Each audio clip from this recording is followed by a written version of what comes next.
প্রিয় দর্শক মণ্ডলী, দেখেন ট্রাফিকের দায়িত্ব পুলিশ পালন করার নামে তা নিয়ে মানুষের হাতে কুপাচ্ছে এবং এটা সাতক্ষীরা শহরে ঘুরছে। এই সেই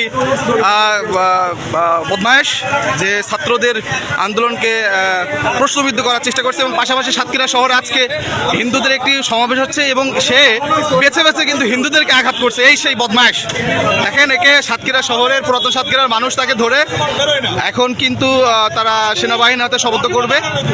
অস্ত্রটা দেখি ভাই, অস্ত্রটা একটু দেখান যে আসলে কিভাবে দিনের বেলা, এখন দুপুর 2টা বাজে 3টা বাজে, সেই মুহূর্তে হাত বাঁধেন এই অবস্থায় এই যে এইভাবে ট্রাফিক হেলমেট নাই এই বলে সে কিন্তু কতটা ধারালো অস্ত্র হলে এটা খুবই ধারালো মানতেছে না।